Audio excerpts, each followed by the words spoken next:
बिस्मिल्लाहिर्रहमानिर्रहीम। अस्सलाम वालेकुम। शुमाल एचटी न्यूज़ के साथ मैं हूं आपकी मेज़बान अमारा उल्फत।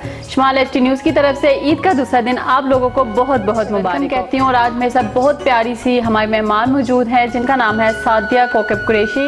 वो राइटर हैं, पोइटिस्ट हैं, सोशल एक्टिविस्ट हैं और इसके अलावा वो बहुत सारी फील्ड में और भी काम कर रही हैं। तो आज हम उनसे जानेंगे, ईद के हवाले से हम उनके साथ बात करेंगे। उसके अलावा हम उनकी जो पर्सनल लाइफ है, पर्सनल लाइफ के बारे में हम उनसे डिस्कस करेंगे। अस्सलाम वालेकुम मैम। वालेकुम अस्सलाम। ठीक ठाक, आप कैसी हैं? ठीक ठाक मैम। पहले तो आपका बहुत शुक्रिया कि आप ने अपना टाइम निकाला और हमारे साथ शो करने के लिए आए। पहले तो आप ये बताएं कि आपकी ईद कैसे गुजरी है? आपका भी बहुत शुक्रिया कि आप लोगों ने मुझे इस खूबसूरत दिन में अपने यहाँ मदऊ किया। और ईद तो अभी गुजर रही है और बड़ी साथ गर्मी में गुजर रही है। बस दुआ करें कि अल्लाह करें कि बारिश हो जाए, बारिश हो जाए, आमीन। और ये पहला दिन जो आपका ईद का वो कैसा गुजरा और जो अभी आज का गुजरा है ये कैसा गुजरा? पहला दिन तो बहुत ज़्यादा मसरूफ़ गुजरा। जैसा कि आपको मालूम है, सब कुर्बानी के लिए एक्साइटेड होते हैं और बस कुर्बानी के काम और ये सारा कुछ काम संभालना, फिर कुर्बानी बांटना, बस इसी में सारा दिन गुजर गया। तो मैम आप ये बताएं कि आप जो ईद का दिन होता है वो कैसे गुजारती हैं? मतलब रिलेटिव्स के घर जाती हैं या घर में पूरा दिन गुजर जाता है? जाहिर सी बात है इस ईद पे तो काम भी बहुत ज़्यादा होता है कि काम करना है, लेकिन उसके अलावा थोड़ा सा टाइम बंदा निकालता है कि बाहर चले जाए या ऐसे कुछ? नहीं, हमारा मेरे बस में हो तो मैं ईद का दिन बिस्तर पे सोकर ही गुजारूं। अच्छा, आप मतलब नींद की वक्के कि आपने सो के गुजारनी है? सो के गुजारना अच्छा लगता है मुझे। हाँ, लेकिन ये है कि ज़ाहिर है फिर ईद का दिन है, बड़ा दिन है, सबसे मिलना भी होता है और बड़ों को सलाम करने भी जाना है। और फिर बकरा ईद है तो फिर गोश्त काटना, संभालना, फिर उसको बांटने का सारा इंतज़ाम वगैरह, तो उसके बाद ही कहीं जाके बंदा सुकून का सांस लेता है। मैम माशाल्लाह से आप बहुत प्यारी लग रही हैं और उम्मीद है कि कल भी आप बहुत प्यारी लग रही होंगी। तो आप ये बताएं कि आपने ये ड्रेस कहाँ से लिया है और मेकअप आपने कहाँ से करवाया? अच्छा, मैं प्यारी लग रही हूँ? बहुत प्यारी लग रही हूँ। Thank you so much. ये ड्रेस तो मुझे मेरी सिस्टर ने गिफ्ट किया है। अच्छा। और खुद तैयार हुई हूँ मैं। माशाल्लाह से बहुत प्यारी। अच्छा, मतलब आप इन सारी फील्ड के साथ साथ आप मतलब मेकअप आर्टिस्ट भी हैं, बहुत प्यारी सी तैयार हुई हैं आप। तो मैम आप ये बताएं कि आप जैसे पोइटिस्ट हैं तो कहाँ से ये शौक पैदा हुआ आपके अंदर? कहाँ से शौक? बचपन से या मतलब किसी को देखा कुछ ऐसा? लिखने का शौक़ तो बचपन से ही था और हम तीनों बहनें जो हैं माशाल्लाह से लिखने में हम लोग शौकीन थी और कुछ ना कुछ लिखती रहती थी, आपस में मुकाबले भी करती थी। कोई टॉपिक ले लेती थी, पोइम होगी या किसी भी मौजू पे हम लोग आपस में मुकाबला करती थी और लिखती थी। और उसके बाद फिर जो मेरा ये लिखने का बाकायदा जो आगाज़ हुआ है परवीन शाकिर की डेथ वाले दिन हुआ था। अच्छा। और उनकी डेथ हुई और मैंने वो न्यूज़ वगैरह सुनी और बस फिर मैं बहुत ज़्यादा उस चीज़ को मैंने असर लिया और फिर मैंने इंटरनेशनल लेवल पे भी आप करती हैं? जी हाँ, बिल्कुल जी। तो अभी तक मतलब आप आउट ऑफ कंट्री वगैरह गई हैं? कौन कौन सी कंट्री? जी हाँ, मैं दुबई जा चुकी हूँ और इंडिया में मुझे इनवाइट किया गया है, लेकिन अफसोस वो वीज़ा का इशू, वो हालात कभी ठीक ही नहीं होते। लेकिन ये है कि इंटरनेशनली मेरा कलाम सुना भी जाता है और गाया भी जाता है और इंडिया में मेरा कलाम काफ़ी ज़्यादा गाया गया है। और मुसाफिर साहब हैं, दिनेश कटारिया साहब हैं, मोंगिया साहब हैं, उन्होंने मेरा काफ़ी कलाम गाया है और पसंद किया जाता है। मैम ये बताएं कि इसके अलावा मैंने जो मुझे पता था थोड़ा बहुत मैंने बताया आपके बारे में, इसके अलावा आप क्या क्या करती हैं? इसके अलावा मैं सोशल एक्टिविस्ट हूँ, ह्यूमन राइट्स सोशल एक्टिविस्ट हूँ। मैंने लॉ किया है तो मैं एडवोकेट भी हूँ। और रोटरी क्लब एबटाबाद की मैं वीमेन एम्पावरमेंट डायरेक्टर हूँ। और इसके अलावा इंटरनेशनल एसोसिएशन उर्दू जो है उसकी मैं सदर एबटाबाद हूँ। तो बस काफ़ी छोटे मोटे काम करती रहती हूँ। बस दुआ करें कि अच्छी कैसे संभालती हैं आप? कैसे टाइम देना मुश्किल हो जाता है ना, एक सारी चीज़ों को संभालना, तो ये आपके लिए मुश्किल नहीं होता होगा? मुश्किल होता है लेकिन काम करके मज़ा आता है ना। तो इंटरेस्ट हो तो आपको पता है बंदा शौक से काम करता है और थकावट महसूस ही नहीं होती। तो बस शौक से करती हैं सारे काम। जी। आपका जो अपना कोई पसंदीदा शेर हो, आप माशाल्लाह से लिखती भी होती हैं, तो कोई ऐसा एक जो आपका फेवरेट हो या जो मैं जिधर भी जाऊँ तो ज़्यादातर एक तो मेरी पोएम है कहो ना अलविदा जाना, उसकी बहुत फरमाइश होती है। और एक मेरी गज़ल है जो आजकल बहुत मशहूर है, अपने होने की क्या दुहाई दे, कोई देखे तो हम दिखाई दे, एक दिल जो नहीं संभाल सके उनके हाथों में क्या खुदाई दे, दिल की मसनद पे ला बिठाया है अब कहाँ तक तुझे रसाई दे, कब से आवाज़ दे रहे हैं उसे भीड़ कम हो तो हम सुनाई दें, गर यकीन है तो सिलसिला रखो वरना हम रोज़ क्या सफाई दें, तोड़ डाले हैं बालों पर कोकब, उनसे कह दो कि अब रिहाई दें, अपने होने की क्या दुहाई दें, कोई देखे तो हम दिखाई दें। ये बड़ी मशहूर है। आज दुबई का टूर किया था तो वहाँ पे कुछ ऐसे एंजॉयमेंट या कुछ ऐसा वहाँ पे हुआ जो आप शेयर करना चाहती हो, नाज़रीन से शेयर कर दें। मुझे बहुत अच्छा लगा वहाँ पे मुशायरा था और मुशायरा अटेंड करके बड़ा मज़ा आया। और मज़े की बात यह है कि वहाँ लोग दिल खोल के दाद देते हैं, जो आपके सामीन होते हैं, जो हाज़रीन होते हैं, वो इस चीज़ को समझते हैं, वो शायरी को समझते हैं और स्पेशली जो इंडियंस हैं तो वो आपको दिल खोल के दाद देते हैं। तो बड़ा अच्छा लगा मुझे, लोगों ने सराहा और मेरे कलाम को बड़ा पसंद किया अल्हम्दुलिल्लाह। मेरा काफ़ी मैंने जैसा आपको बताया कि एक सर्दी की ये पहली बारिश वो इंडिया में बड़ा मशहूर है और कहो ना अलविदा जाना, और इसके अलावा मन में प्रीत के दीप जलाकर भूल गए और अपने होने की क्या दुहाई दें, ये तो सबसे टॉप पर है। तो अभी मैं आपको एक नज़्म सुनाऊंगी जो मुझे खुद बहुत पसंद है और यकीनन आपको भी बड़ी अच्छी लगेगी।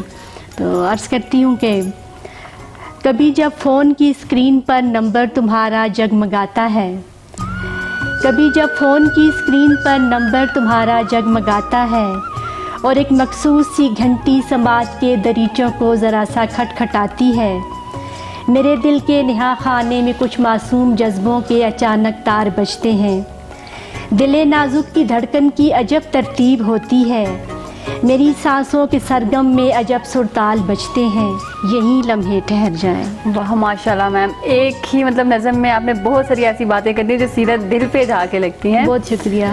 तो अच्छा ये बताएं कि इंडिया में जो सिंगर जिसने आपकी नज़म वगैरह गाई है तो उसके बारे में कुछ बता दें हमें। जी हाँ, इंडिया में मेरा कलाम काफ़ी जो है सिंगर्स ने गाया है, उनमें जो सफ़े अव्वल पे हैं वो है मुसाफिर साहब। और मुसाफिर साहब बेसिकली एक जज हैं लेकिन वो बहुत अच्छा गाते हैं और बड़े उनको शोहरत मिली है, उनकी आवाज़ जो है जगजीत सिंह के साथ बड़ी मिलती है। तो मेरा कलाम उन्होंने गाया था सर्दी की ये पहली बारिश और वो रातों रात हिट कर गया। और इसके अलावा यूँ लगता है तुम आए हो ये उन्होंने गाया। फिर उसके बाद कहो ना अलविदा जाना उन्होंने मेरी ये नज़्म गाई। और फिर एक और जो है मन में प्रीत के दीप जलाकर भूल गए। और इसके अलावा जो जहर पीती हूँ वो बाई से शिफा बनता गाए, उनके 2-3 लाइन अगर आप सुना दें। अच्छा। सर्दी की ये पहली बारिश और बिरहा के दिन, सारी रहना जिया जले रे साजन तोरे बिन, कासे कहूँ इस दिल की बत्तियाँ सखी न कोई सहेली, साजन भी जा दूर बसे हैं जीवन राह अकेली, डाली डाली फूल खिलेंगे सुबह होंगी रोशन, मन आंगन में दीप चलेंगे जब आएंगे साजन, अगले बरस की पहली बारिश मोरे साथ बिताना, साजन तो है मोरी कसम है फिर मत लौट के जाना, हिजरत में तड़पत है कोकब नैनन नींद से खाली, साजन झोली में सर रख दो सो जाए मतवाली, वाह वाह। साजन झोली में सर रख दो सो जाए मतवाली। अच्छा, तो मैम आपको कोई नेशनल सतह पे अवार्ड वगैरह भी मिला होगा? जी हाँ बिल्कुल, मैं बेस्ट पोइट्री अवार्ड हासिल कर चुकी हूँ अल्हम्दुलिल्लाह। इसके अलावा भी मैं काफ़ी अवार्ड्स ले चुकी हूँ और अल्हम्दुलिल्लाह अल्लाह का बहुत शुक्र अदा करती हूँ, उसकी अता है ये। मैम आप सोशल एक्टिविस्ट भी हैं तो उस बारे में भी हमें थोड़ा सा आप बताएं। जी हाँ, मैं सोशल एक्टिविस्ट हूँ और मैं माजूर बच्चों के लिए काफ़ी जो है उनके साथ काम कर चुकी हूँ। इसके अलावा कोरोना के दिनों में जो बेसहारा ख़वातीन और जो इस तरह के ख़ानदान थे उनके लिए काफ़ी ज़्यादा कोशिश की और फूड पैकेजेस बना के उन तक पहुँचाने के लिए काफ़ी काम किया। इसके अलावा कुछ बच्चियाँ जो शादी में जहेज़ अफोर्ड नहीं कर सकती थी, अपने तौर पे जो है उनके लिए काफ़ी कोशिश की और जहेज़ का इंतज़ाम किया। और जहाँ के गरीब बच्चे हों जो फ़ीस अदा ना कर सकते हों उनकी फ़ीस के लिए भी काफ़ी। तो इस काम में आपके साथ मतलब कोई और भी हेल्प कर रहा है या आप फिलहाल आप खुद ही हैं? मैं खुद ही हूँ, मेरे साथ मेरी 1-2 दोस्तें हैं, उनसे उनके साथ मिलके कभी इंशाल्लाह अल्हम्दुलिल्लाह हो जाता है ये काम। जी तो मैम पाकिस्तान में भी बहुत सारे सिंगर हैं, तो अभी तक आपको किसने ऑफर किया है कि आपका जो वो कलाम गाएंगी या कुछ? जी हाँ, ये मज़े की आपने मज़े का सवाल किया मुझसे। फरवरी में मैं पेशावर गई थी, रोटरी इंटरनेशनल की कॉन्फ्रेंस थी, तो वहाँ पे उस्ताद हामिद अली ख़ान साहब से मुलाकात हुई थी। तो मेरा कलाम वहाँ पे जब मुशायरा भी हुआ तो सब ने बहुत ज़्यादा पसंद किया। तो फिर उस्ताद हामिद अली ख़ान साहब मेरे पास खुद आए स्टेज से उतर के, तो उन्होंने मुझसे कहा कि मैम आपका कलाम बाहर इतना गाया जाता है तो हम लोग भी जो है हम लोग क्यों ना गाएं। तो उन्होंने मुझे कहा है कि मैं वो मेरा कलाम गाएंगे और अपने होने की क्या दुहाई दें।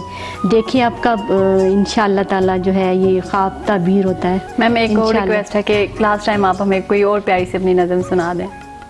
ज़ीस्त को हमने कैसा पाया क्या तुमको बतलाएं हम, ज़ीस्त को हमने कैसा पाया क्या तुमको बतलाएं हम, नगर नगर की खाक है छानी जी चाहे मर जाएं हम। तुमको तो मालूम है प्यारे कैसे हम ये दिल हारे, अब क्या गुजरी बातें करनी अब क्या जान जलाएं हम। जैसे जैसे जीवन बीता चाहत और जवान हुई, सीना कैसे चाक करें और दिल कैसे दिखाएं हम। दिल की वादी सूनी सूनी बिन तेरे सब बंजर है, गर तू लौट के आ जाए तो मिलके इसे बसाएं हम। वाह। इन आँखों में जिंदा इंसानों का दुख है तू बतला, यारब अपने ख्वाब के लाशे और कहाँ दफनाएं हम। अपनों अपनी दरबदरी को मंजिल की तौफीक मिले, अब तो अपनी दरबदरी को मंजिल की तौफीक मिले, तेरे दर तक आ पहुँचे हैं और कहाँ तक जाएं हम। तेरे इश्क की आग में जलकर राख हुए बर्बाद हुए, तेरे इश्क की आग में जलकर राख हुए बर्बाद हुए, कौकब तेरे दीवाने थे कैसे होश में आए हम। कौकब तेरे दीवाने थे कैसे होश में आए हम। बहुत शुक्रिया। माशाल्लाह बहुत प्यारी मैम, और थैंक यू सो मच कि आपने अपना टाइम दिया हमें, और हमें ये बताएं कि आपको शमाल की टीम कैसी लगी और शमाल का स्टूडियो कैसा अच्छा लगा, और कोई एक मैसेज जो आवाम को आप देना चाहें। जी माशाल्लाह से मुझे बहुत अच्छा लगा। शमाल का जो पूरा स्टाफ है काफ़ी प्यार से और मोहब्बत से आप लोग पेश आए और इतना ख्याल रखा, और स्टूडियो भी बहुत अच्छा है माशाल्लाह से। और मेरी दुआ है कि दिन दुगनी रात चुगनी तरक्की करें आप लोग, आमीन। और आखिर में एक पैगाम ये देना चाहूँगी, जो कुर्बानी जो अल्लाह ताला ने जिसका हुक्म दिया है उसका मतलब ये नहीं है कि आप कुर्बानी करके अपने फ्रीज़र्स को भर दें पूरा साल के लिए। इसका मतलब ये है कि वो लोग जो अफोर्ड नहीं कर सकते काइंडली उन तक ये पहुँचाएँ, गोश्त उनका हिस्सा पहुँचाएँ। इससे आपका माल भी साफ़ होगा और ऑटोमेटिकली आपके रिस्क में भी इजाफा होगा। और आजकल जितनी महंगाई बढ़ती चली जा रही है तो किसी के मुँह में अगर एक बोटी चली जाएगी तो सवाब होगा आपको। सलामत रहें आप सब लोग। Thank you so much ma'am. Thank you जी, बहुत तो जी नाज़रीन, आपने देखा कि हमारे साथ बहुत प्यारी सी हमारी मेहमान मौजूद थी। उन्होंने अपने बारे में हमें बताया, अपनी नज़म हमें सुनाई, गज़ल वगैरह और शेर वगैरह जो भी थे, और उन्होंने अपने बारे में जो भी था वो हमें बताया है। तो उम्मीद करती हूँ आपको ये प्रोग्राम अच्छा लगा होगा। नेक्स्ट इंशाल्लाह एक नए चेहरे के साथ फिर से हाजिर होंगी, तब तक के लिए इजाज़त दीजिए। अल्लाह हाफिज़।